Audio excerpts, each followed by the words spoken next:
Hi, this is Nellie's Farm. It is Saturday, November 30th, 2024. The last day of November, guys. You're looking at beautiful northeast Alabama landscape. We're at the end of the Appalachian mountain chain. It's so beautiful here, and this is about the end of autumn. I've still got plants that I'm picking to feed my chickens from outside. Even though it was 20-some degrees last night, it's colder than what it's supposed to be for this time of year.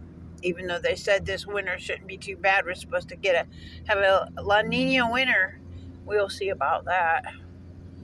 Well, anyway, I want to talk briefly about Trump's tariffs. I've been reading like so many people's opinions, about it, and he has said that the first day he takes office, that he is going to make tariffs on the three countries that we trade the most with, which is China, Canada, and Mexico. He's had a spat, which I think is all scripted, honestly, with the Canadian new the Mexican female president that's new,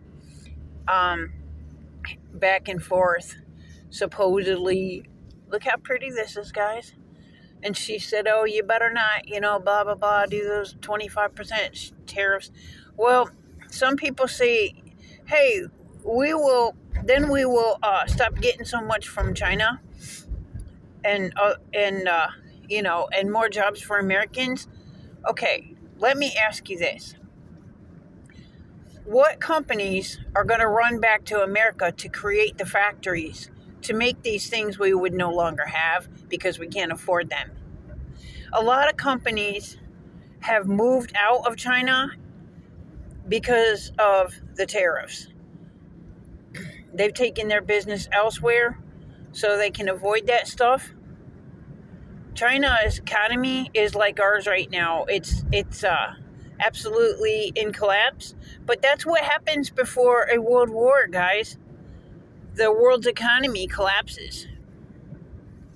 I found a butterfly with a damaged wing in the middle of the road one time, my son, and thought I was silly for picking it up, and the people that I stopped behind me on the highway.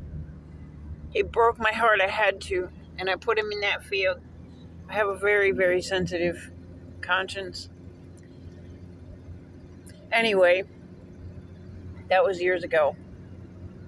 I hope he recovered. Anyway, excuse me. Okay, it takes millions of dollars and years to start up a company. America hardly produces anything now. The companies have left for cheaper labor in places like Mexico. Thanks to Bill Clinton's NAFTA.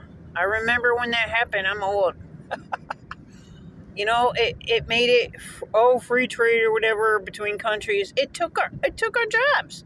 And the last time that Trump had tariffs, his last term, it was only 10%, I guess.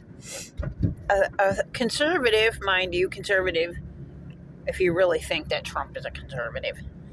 If you look at his past, it's pretty easy to figure it out. But anyway, I'm not going to go into all that right now. But anyway, it was a right-wing conservative think tank that said that Americans lost over 200,000 jobs just from the 10% tariffs. Now, that was his last term. Now think what would happen now.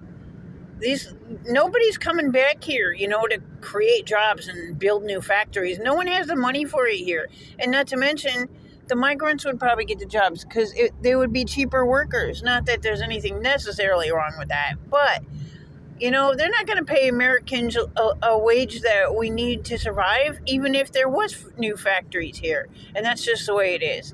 And that's the problem with Trump's tariffs. It's to liquidate the rest of America. I'm sorry if you feel different, but you gotta think of it constructively and objectively.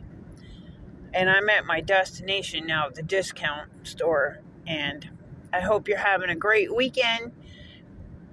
When all manufacturing dies in a country, that country is dead.